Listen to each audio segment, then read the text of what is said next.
Hey, everybody, welcome back into Sports Talk Chicago. Joey Christopoulos here, filling in for John Zagul. You can follow me at Joey Sports Guy. You can follow us at Sports Talk Shy, wherever you enjoy your socials. Like, comment, and subscribe if you're watching on YouTube, or if you want to check out the audio-only podcast, follow us.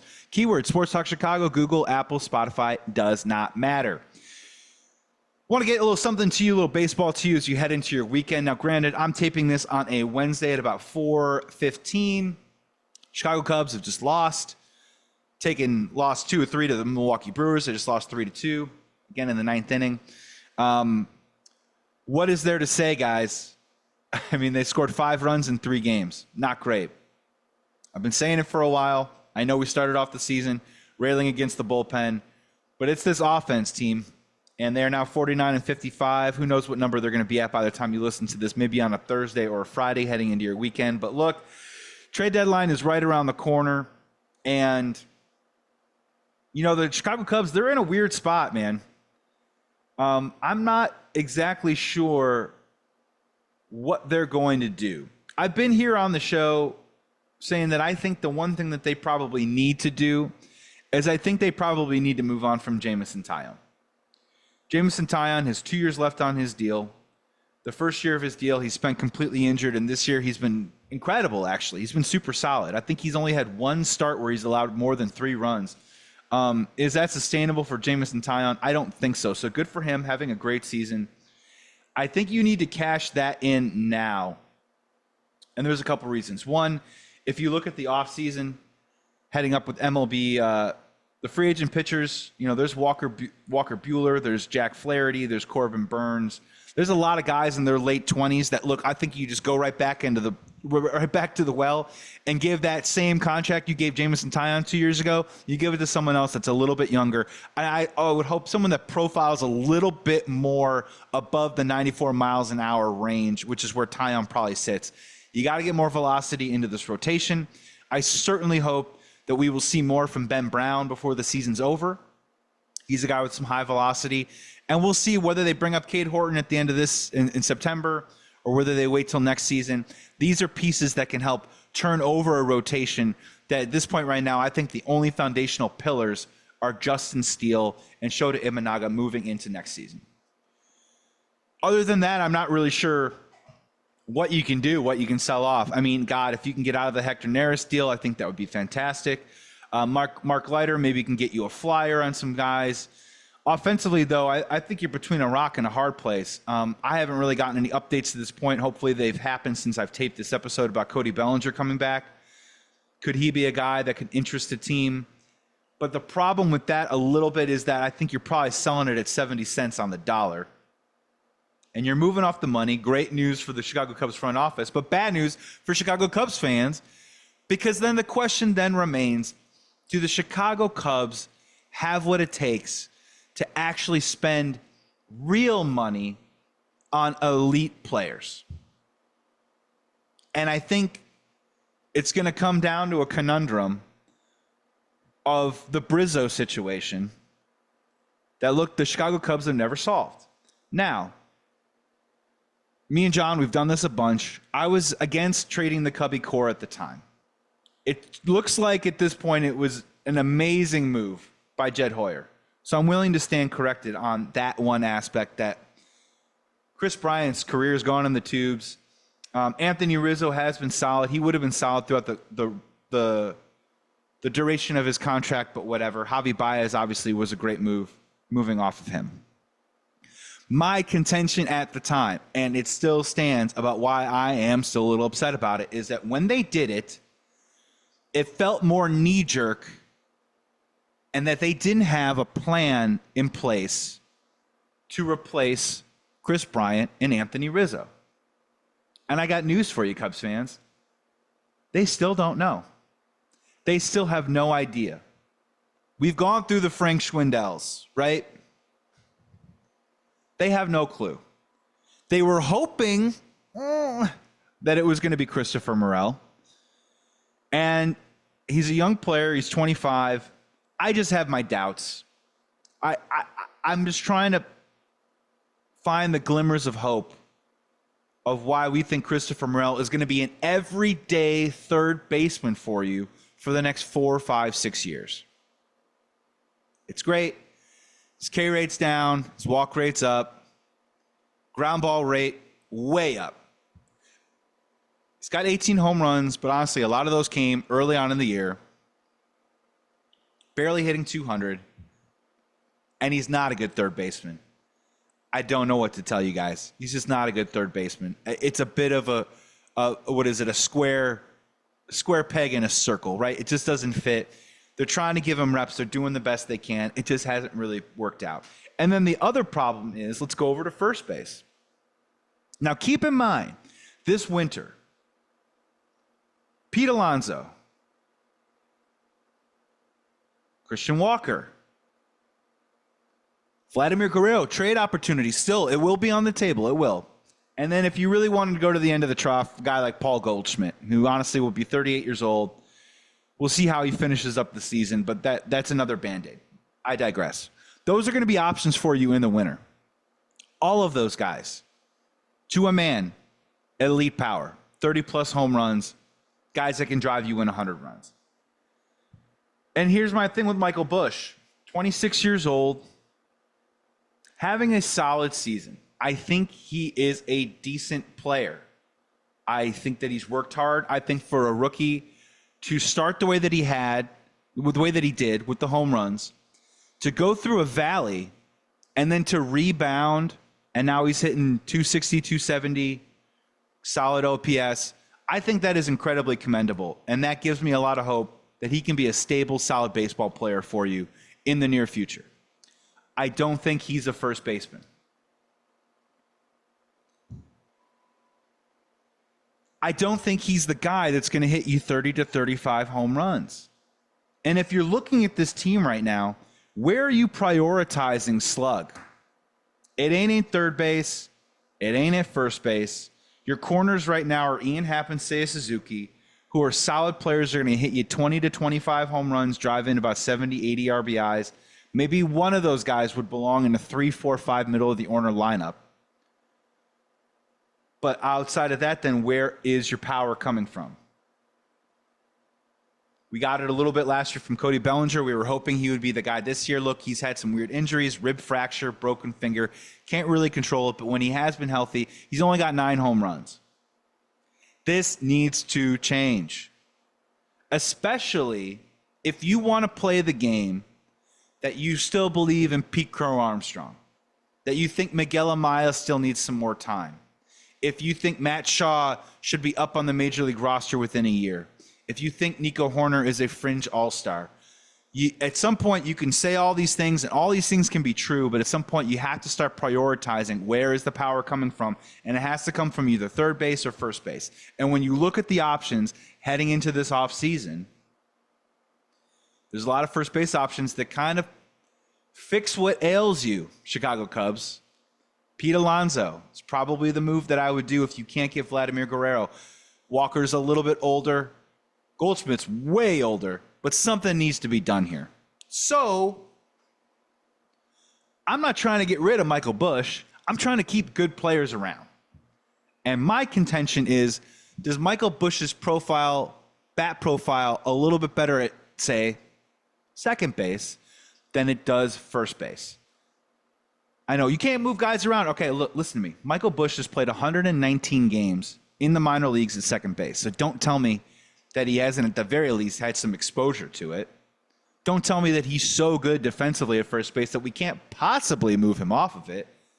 But if you tell me, can Michael Busch, who reminded me, not swing path, but reminded me a lot of the Max Muncies of the Los Angeles Dodgers organization, a guy who's played third, second, first. If you're telling me that he can play a passable second, all of a sudden, his current 12 home runs and 36 RBIs, that thing looks really good. You can get somebody that can hit for power at first base. You can move Nico Horner to third, and I can live with that. I get it that you want to be strong up the middle defensively. But if you think Dansby Swanson's going to turn around anytime soon, I think you're a little bit on the delusional side. And in center field, it's a huge experiment with PCA, and we'll see what happens in the next week or so with Cody Bellinger. I had a absolutely wonderful exchange digital exchange, digital conversation, if you will, with CHGO's Brendan Miller. I can't recommend enough following him on Twitter. He has great insight. He gets you into the pitch lab. He shows you hard hit rate. He's really great with numbers, and I think he has really great takes. I was talking to him last night, having a wonderful digital conversation. I want to read you just a little excerpt of what we talked about. And I started the conversation off like this. Hi, Brendan. Dumb question, but does Michael Busch's bat profile better at second base with all the first base options coming up this winter? Paraphrasing of what I was saying, but that was a basic question. Brendan's reply was, Busch doesn't really have the fast, twitchy movements that suggest he's a power hitter or a middle infielder. Whoops. That's represented in his average bat speed and longer than average swing. The question is whether his ability to barrel pitches and unique plane can lead to stable offense. He followed it up with, I'm with you though. The current squad has several quote-unquote fine players with interesting profiles. Most of these guys you can easily envision having success. But rather than squinting, hoping, and banking on continued development, I just want fewer but more likely producers. I followed it up with this. It's also how, at the very least, this team plays on the fringes, which is what they love to do. So when you're looking at this offense right now, this front office said in 2023, Trey Mancini, sure, let's do it. But this front office in 2024 said JD Martinez, no thanks, can't fit you into our lineup. How does that gel? I followed it up by saying bankability is the blind spot of this front office.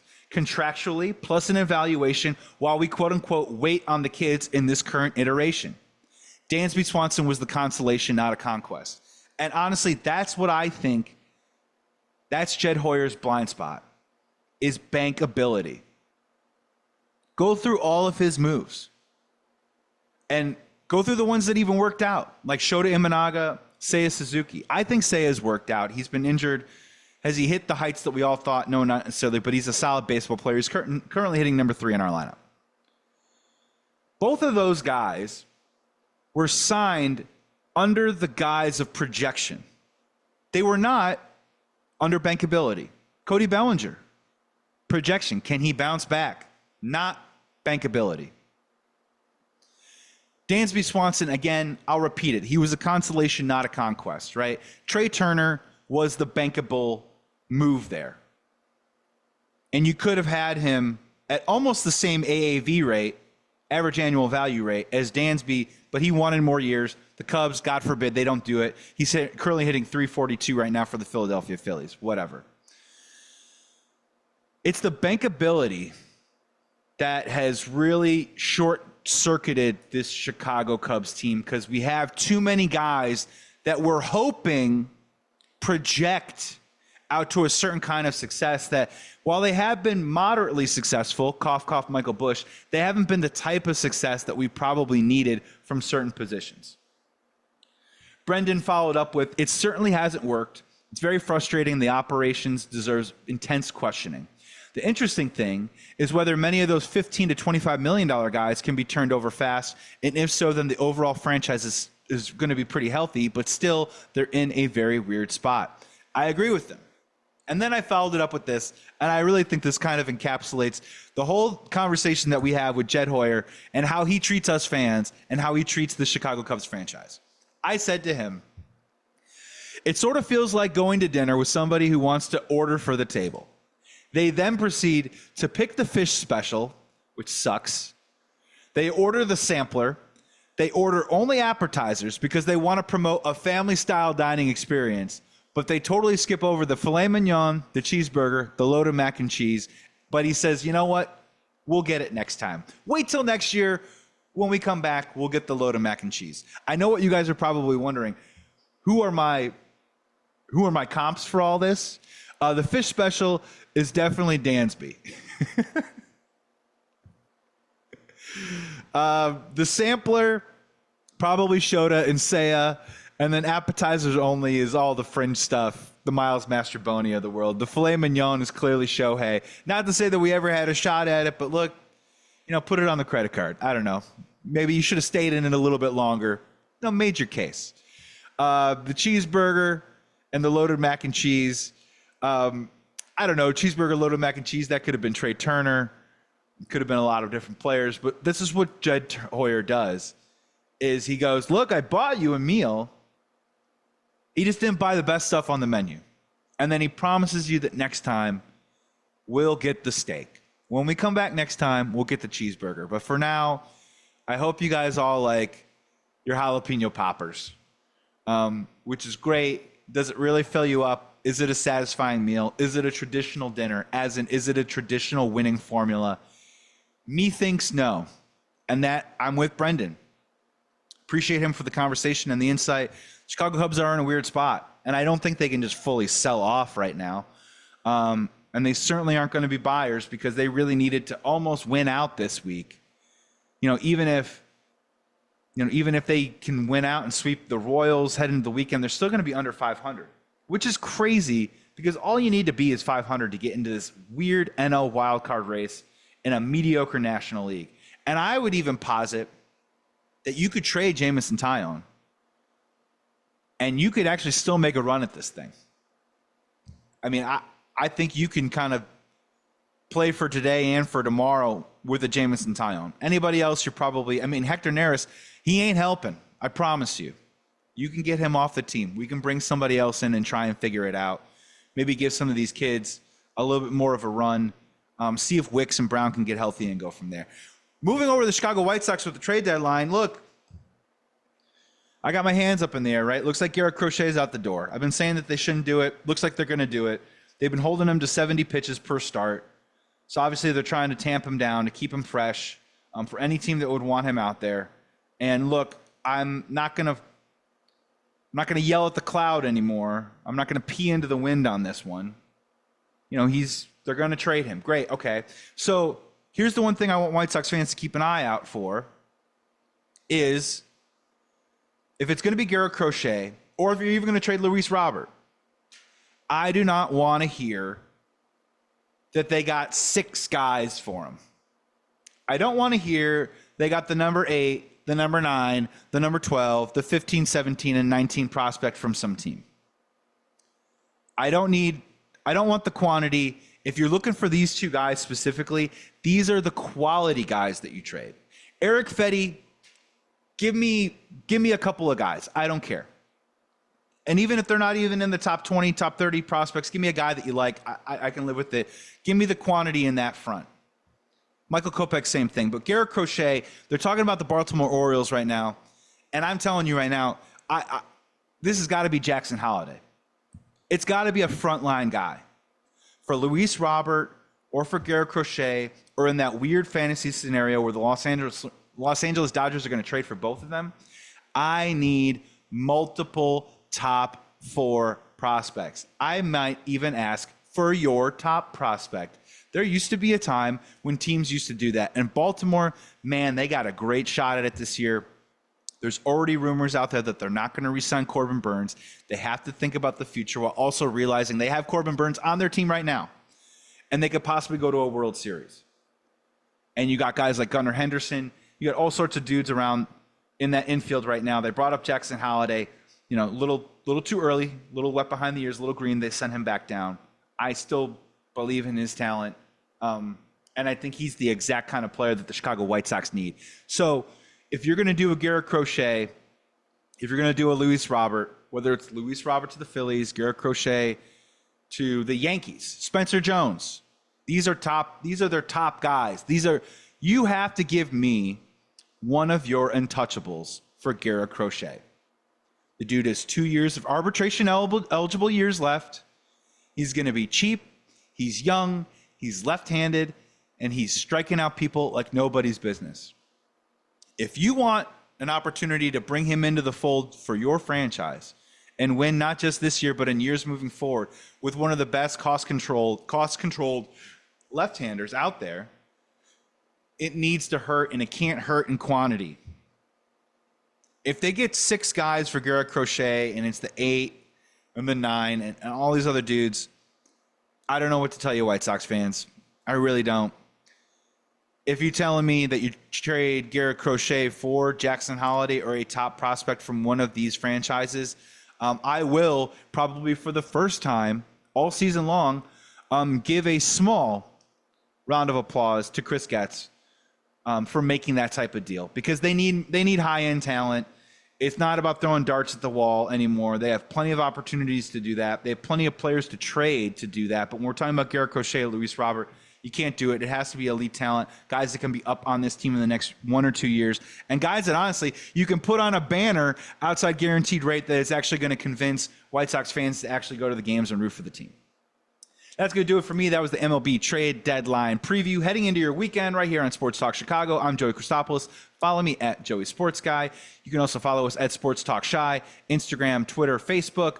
If you're listening to us if you're watching us on YouTube right now, like, comment, subscribe. Thank you so much for tuning in. Or if you want to check out the audio-only podcast, just keyword Sports Talk Chicago, Google, Apple, Spotify. It will get the job done. Thank you so much for tuning in. Shout out to our producer, John Meadows. Always does a great job. Have a great weekend, you guys. We'll see what happens on the other side of Major League Baseball for our Chicago sports. But until then, be well, be safe, be good to each other. Happy weekend.